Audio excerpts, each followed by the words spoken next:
عارفين يا جماعه الاهلي عنده ميزه خايف اتكلم او الحقيقه هي مش ميزه، يعني هما ميزتين خايف اتكلم عليهم لا يتحسد والله. يعني دايما النادي الاهلي بيفرح جمهوره، بس في حاجتين عند النادي الاهلي او ميزتين بيضحكوا الناس علينا. عارفين ايه هما لجنه التخطيط ومدير التعاقدات. الاهلي عنده لجنه تخطيط محتاجه حد يخطط لها علشان تقدر تشوف شغلها. يعني احنا عندنا لجنه تخطيط محتاجين فوقيها لجنه تيجي تخطط للجنه التخطيط عشان تعرف تشتغل، وعندنا مدير تعاقدات محتاج حد يجي يتعاقد له.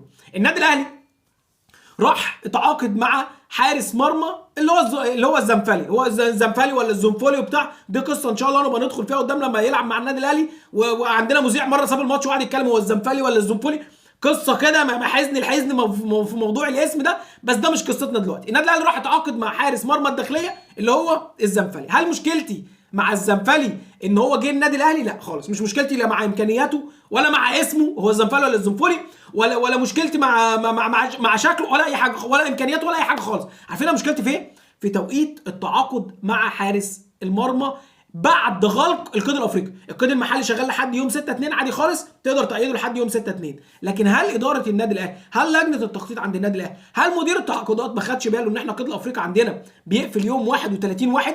يعني اي حارس هتجيبه ايا كان هو مين خلاص اوت اوف افريكا، بره افريقيا، مش هيلعب معانا في افريقيا. خلاص اي حارس هتجيبه بعد يوم 31/1 مش هيلعب معاك افريقيا، هيكتفي بالمشاركه في البطولات المحليه. السؤال هنا بقى، احنا ليه كلجنه تخطيط ما عندناش سرعه بديهه؟ ليه مش حركين؟ ليه بعد اصابه الشناوي قعدنا نقول الاهلي يفاوض بسام، الاهلي يتراجع عن بسام، الاهلي يفاوض بسام، سيراميكا بيغلف الصفقه، الاهلي بيفاوض ابو جبل، الاهلي رجع ابو جبل، البنك الاهلي جاب ابو جبل، البنك الاهلي رجع ابو جبل تاني ورجع الزنفولي لفريقه الداخليه. ليه؟ يعني احنا ليه عندنا الموضوع ده؟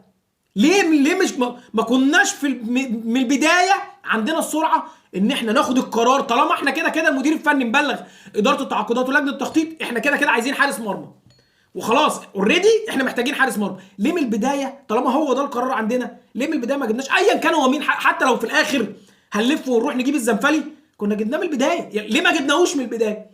يعني ليه ما جبناهوش قبل غلق القيد الافريقي؟ حتى يبقى عندك البدائل كلها متاح، يبقى عندك الزنفلي متاح، مصطفى شوبير متاح، وحمزه علاء متاح. على فكره انا ما عنديش مشكله مع الثلاثه في امكانياتهم، يعني مصطفى شوبير وحمزه علاء ما عنديش مشكله في امكانياتهم، كان عندي مشكله في خبراتهم بس.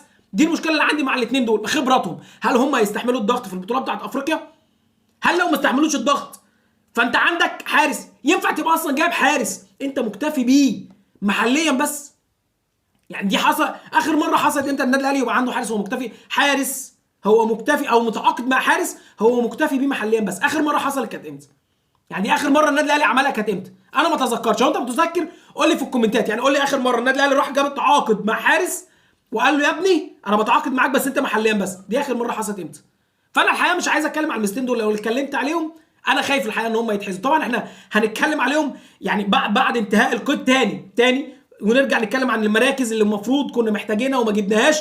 لكن انا مش هتكلم دلوقتي. اللي كابتن ابراهيم المنيسي قال لك ايه؟ ما تتكلموش على موضوع الصفقات عشان ما تضغطوش على الاداره ولجنه التخطيط وبتاع. لا مش هنضغط، بس بعد ان شاء الله قفل القيد بقى المحلي نرجع نتكلم واقول لك بقى انت بتحاسبني ازاي على الصفقات اللي انت بتجيبها، يعني طريقه حساب الصفقات عند النادي الاهلي. في نهايه الفيديو خلص، لكن كلامنا مع بعض لسه ما خلص. اشوفكم في فيديوهات جايه كتير. السلام عليكم.